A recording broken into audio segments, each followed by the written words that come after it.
Okay.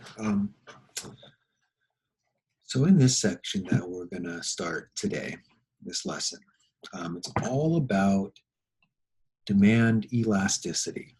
And I want to start by talking about elasticity in general, because it's going to come back around when we do supply. So this very first section is really going to be all about trying to best understand elasticity. We're also going to skip the second section there in class. So I'm going to combine the first and second sections in my first lecture here, and then the third section we'll do in class, and I'll do a separate lecture for that. So elasticity, elastic, right? We understand that word. It's something that is stretchy, something that is bendable, right? And we're going to find out that there are certain items that are elastic, meaning that demand for it can bend based on price. And there are certain items that are inelastic, meaning that no matter what the price is, demand is going to stay relatively consistent. I believe the number is something like 150% in either direction. So if the price goes up, it'll drop 50%, demand will drop 50%. If the price goes down, demand will rise 50%. That is what, that's when you realize that an item is elastic. And if the price goes up and it doesn't bend, the demand stays within a 50% range in either direction, right? Price going up, price going down, then that item is inelastic. We're going to get into specific items, which are elastic, which are inelastic later in my second lecture here. But we're just trying to understand the concept of elasticity, demand elasticity.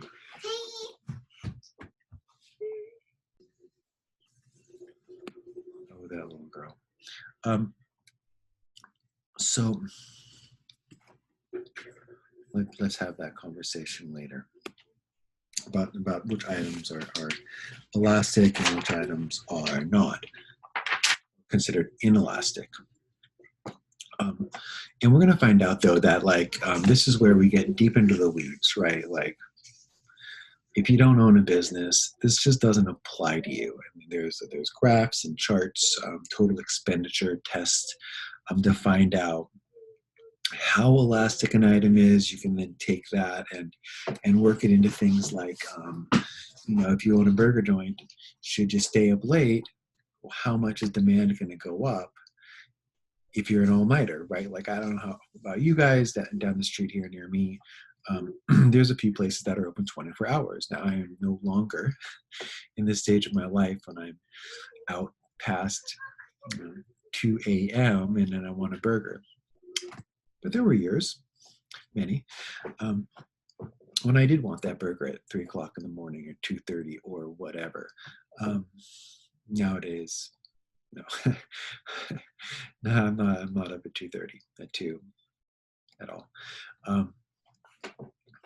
So then the question is, though, if I'm going to keep my business open, I'm going to keep the electric bills going all night. I'm going to hire a few people to work for me to do that late night shift, maybe the midnight to 6 or something along these lines. How much is my demand going to increase, or is it going to have a steep decrease, right? Does anyone show up between 2 and 6, or maybe you get a little bit of that 2-3 o'clock in the morning crowd, but then from 3 to 6 it's dead? Is it worth it to stay open? All of these things are part of what's called the total expenditure test. This is also something where you can decide, is it worthwhile to issue those coupons or to put this item for sale? Is my item elastic enough to see demand go up enough to make it worth my while to put out coupons for an item, to have a sale over a specific item? And if you're going to run a business one day, and I hope that many of you do, it's a great opportunity in our country to get rich running a business. I always say that The richest people in America aren't doctors or lawyers or architects or any of these jobs that we go to college for and encourage our students to do. It's business owners. It's Bezos and Zuckerberg, and all of those business types, Bill Gates, whose business went through the roof. Um, Even my buddy Asa, who owns a business, he makes far more than me. He did 2 years at West Valley CC, started his business. Business ownership's a great path to financial success. So if you're one of those people, what I'm going to say is take some college economic courses. Figure this out at a higher level than you're going to figure out in my class at this point, because there is a formula. There is a way to figure out if your particular item goes, demand is elastic enough or inelastic enough to be worthwhile to do things like sales and coupons and keep my place open late. And again, I'm just not gonna get into it.